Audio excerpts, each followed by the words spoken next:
Hi VC, Dale, Gate433 back with another video. I'm just following this up immediately. I've just done a new finds or new stuff video, and this is used stuff video.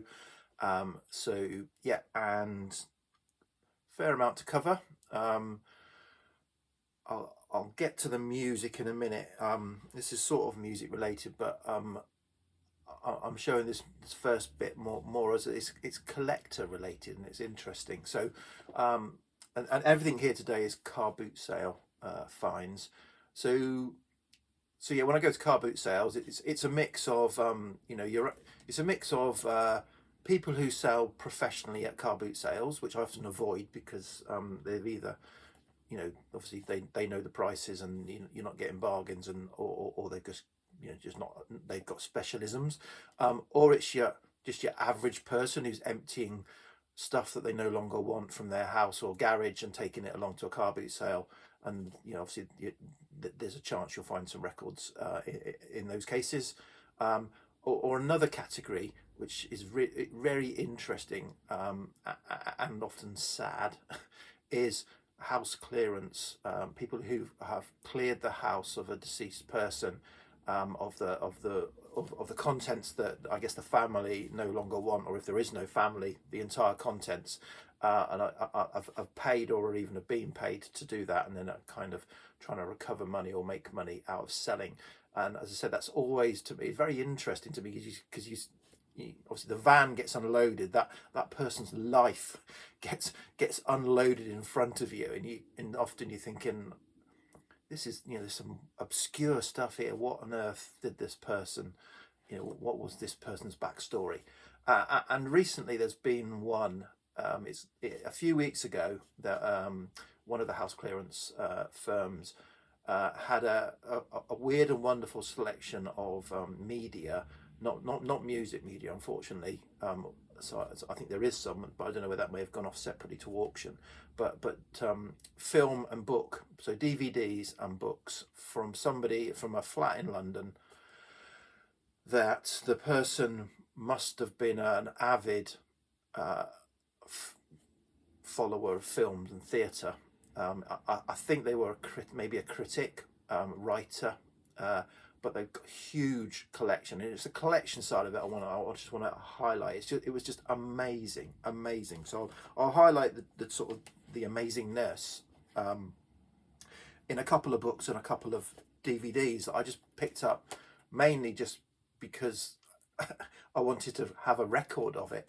So on this one, this could be music related because I love the soundtrack to this film, but so there were hundreds and hundreds of DVDs in this collection, obscure stuff and common stuff, stuff going really obscure, 20s 30s films and everything, so the full kind of spectrum.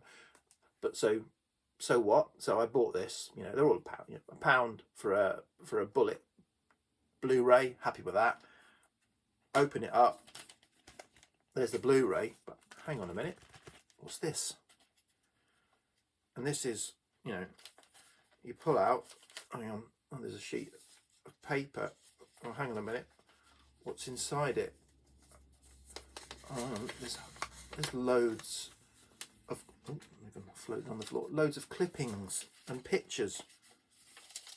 And there's another article, and here's another sheet of paper with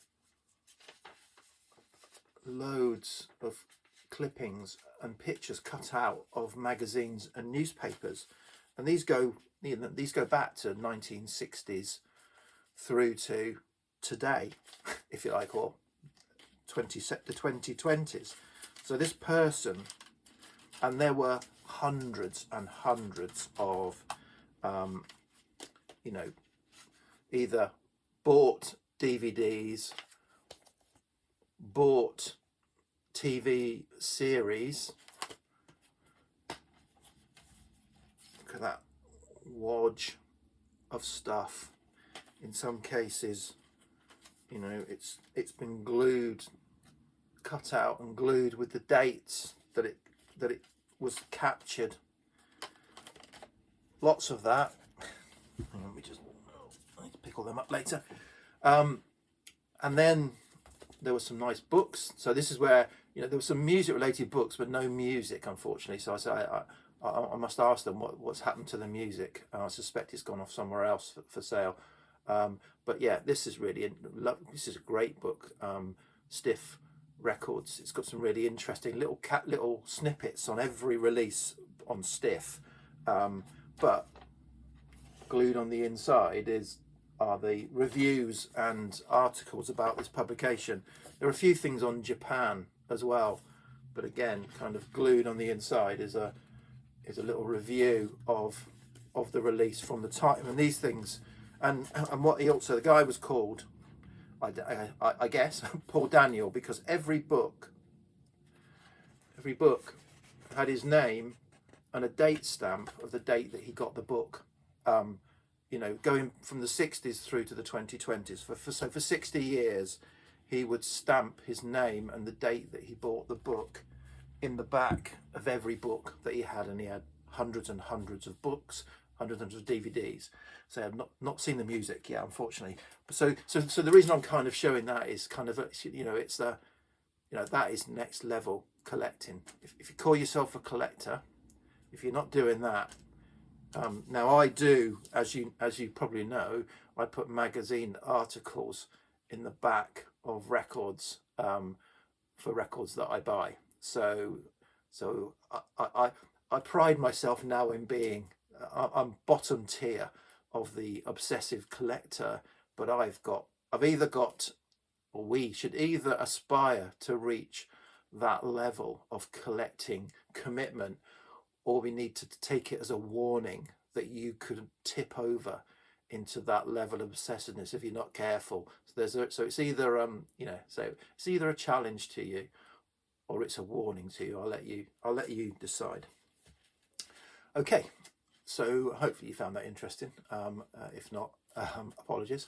So let's move on to some records. These are all car boot sale, and this is about a year ago. But I'm showing it because it's, again, it's got a point that I want to make to it. So, and I think I said earlier, and I've said before, the wonder of car boot sales is you never know what you're going to find. A record fair or a record shop or an online purchase, you're kind of, obviously a record fair or a record shop, you can decide when you discover something whether you're prepared to buy it if it wasn't something that you were out seeking. So you do come across stuff there, but often it's I'm on the hunt for certain things with certain artists. I know what I'm looking for, and you either find them or you don't find them. Whereas car boot sales, you have no idea what you're going to find, and I would say almost entirely. I'm never looking for the things that I find at boot sales. Very rarely am I looking for the things I find at boot sales. Most often it's just kind of like, oh, that looks interesting. That looks interesting. Oh, that's quite rare. I'll have that, whether I was looking for it or not. And then you get to experience new stuff through that. So this one, but get to the bloody point, Dale. But that can mean that you find stuff that you've already got. And what I mean by, so this was a 50p find last year. This is an original press of Cure's Faith. The dilemma this created for me is I've already got a reissue, a mint, a brand new, bought, sealed reissue that I bought that's now obviously open and played, near mint version of Cure's Faith reissue that sounds great. This sounds fantastic, but this is a bit battered. The record's got lots of hairlines on it, so it's a strong VG, I would say. It's got a bit of crackle on the leading groove, but it plays brilliant. But the sound is just awesome on this. So I've created, the car boot has created a dilemma, because now I've got a not quite perfect, maybe not quite perfect for the collection original, and I've got a reissue. What do I do? Particularly when I've got this purge going on in my life, what do I do? I've now got 2 copies of The Cure's Faith, an album that I really like. It's probably a top 3 Cure album for me. What do I do? And probably the answer probably is, well, get rid of both of them, Dale, and save up your money, or pull together and buy a pristine original. Now you know that the original sounds so fantastic. I mean, the reissue sounds great as well. So the reason I showed that sort of from last year is because, so this week just gone, I got to the car boot sale, and I'm not sure going to be the time to records shown ratio of this video is going to be pretty poor. Apologies for that. But yeah, last week I was a rarity. It wasn't raining on a Sunday because the car boot sales have been a bit of a washout this year. So I went down to the car boot sale, and I got there early, but not quite early enough. And one of the house clearance guys that I've had records off before was there, and I thought that would surprise me because I hadn't been there for a while. So I thought, oh, better get a shift on. He might have some records. And as I was walking over to his van, I saw somebody on the back of the van doing this. And I thought, oh, I've got their second. There's going to be nothing left. So I went over there, and kind of, there was this guy. I know him. He's not he's a general collector, not a record collector, general buyer and seller.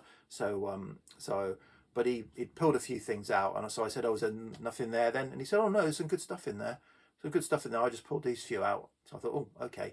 And then in fact he went off and spoke to the guy, and obviously didn't like the price that he was being asked for the records, because he came and actually put them back in the box. So actually I had the full lot in front of me, and I was the only one there. So I was going through, because I knew that the other vinyl collectors would be getting to the boot sale, there and then, and they'd probably look over and think, oh, mate, there's Dale over there, and he's crouched down over a box of records. Quick, let's get over there and see what he's got, or see what we can get. So I had to be quick, and I was going through, and there was some interesting stuff, and I was pulling it out, and I got a stack. But it literally was, I had to be quick, and somebody suddenly, a couple of people appeared over my shoulder. We're going, all right, what you got there, and then one of them even said, you're going to go through that because I'll have what you don't want, sort of thing. And I said, so I was kind of like, no, they're mine. So I kind of then went over and just said, oh, how much for these? And we agreed a price. And I kind of put them in my car, and then I moved on, which was the schoolboy error that I made. I should have gone through them. Anyway, a small stack I'm going to show here. I've got to clean and work my way through the others. I mean, they're not brilliant. They were all quite dirty, and the covers were a bit musty. So you kind of, but there were some interesting records. Right, get to it, Dale, get to it. But the reason I showed that Cure album was because the first one I'm going to show created that same dilemma. So there was a nice, fairly nice original UK press of Curtis, vinyl cleaned up nicely actually on this. It's on Buddha. It has got Joe on it. I'll maybe look into getting that off if I can. I'm not sure whether it's Sharpie or what it is. But I've got a reissue small box of 4 Curtis Mayfield albums in a box, a slipcase that's got this album in it. So I'm not going to get rid of that, because obviously I want to keep the box. So now I've got the same dilemma. I've got a nice original Curtis album, which I'd like to have, but I've got a box that's got the album in it that I also need to have or intend to keep. So it's got, but I didn't go out looking for this, but when I saw it, I think, yeah, I'm having that. But I mentioned that I just kind of grabbed the pile of records and kind of went for it. And and there was this. Look at that, and that is beautiful. I mean, that is the colours on that pop.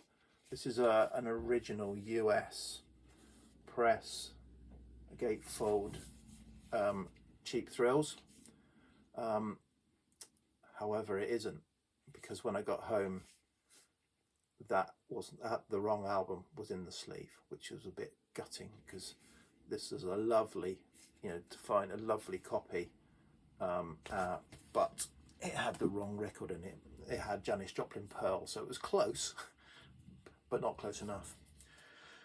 Another nice find there was an original Blue Note. So mono Blue Note. This is a 1961 Jimmy Smith album. I think this is about 62 or 63 press, US press, which unusually for US presses, because they've got those paste on sleeves, the sleeve is in lovely condition, no rips or tears on it. Record's got a few marks on it, but I test played it after I'd cleaned it, and I haven't played it in full, but it seemed to be okay on them with the mono switch on. So yeah, this is nice to have. I mean, Jimmy Smith was hugely prolific organ jazz player. This has got Kenny Burrell on guitar on it as well, but yeah, so some of his albums can get a bit cheesy and on the organ, but this one, I don't know, hopefully it's okay.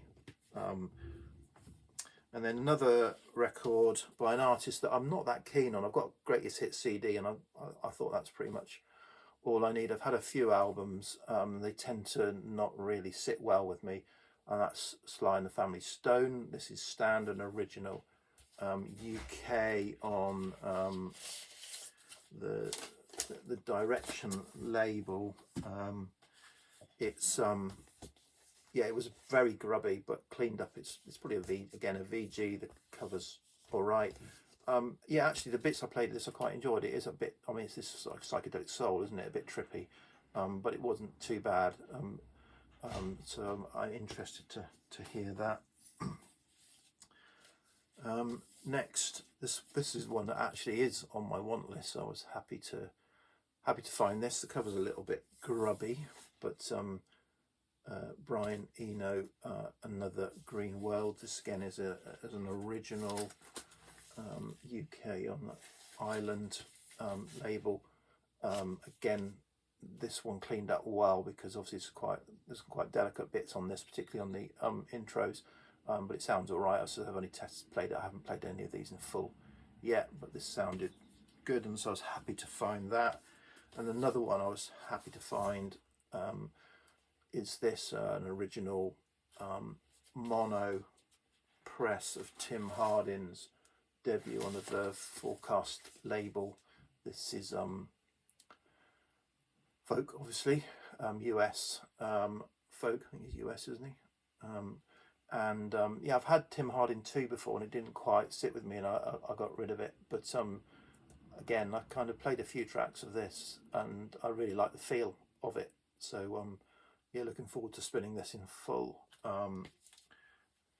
So those were some of the finds from Sunday. So I was really happy with those. As I say, I've got a few more that I've got to clean up and play to see how they sound. But yeah, really happy with that find.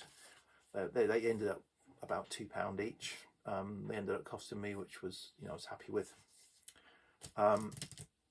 So I've said before that I was trying to make 2024 the year of the 12-inch single, but again with kind of very mixed car boot sale successes because of the weather. Yet to really get into that, but I have got a couple of 12-inch singles so far that to add to the collection, or the 2024 year of the 12-inch. So this first one, a bit of a boring cover there, not much to see here, is Pet Shop Boys and Always on My Mind, which is a pretty good, not a brilliant, nowhere near my favourite Pet Shop Boys song, but yeah, nice to find that for £1, and really nice to find this for £1, because again, this is another one that is actually on my wants list. I've put all of the 12-inch singles by the Blue Nile on my wants list, and so to find one of them, Headlights on the Parade, for £1 at a boot sale. So the cover's a bit worn at the top there, but the record, and obviously with the very delicate nature of the Blue Nile, it needs to be. Luckily the record is really clean on the Lin label, so I'm happy to find that. So there you go, that's my used stuff video. I've got loads more stuff to get through, but I thought I'd just get a couple of videos done and yeah, and I can move on and file some of this stuff away that I've been listening to. Okay, cheers, VC. Bye.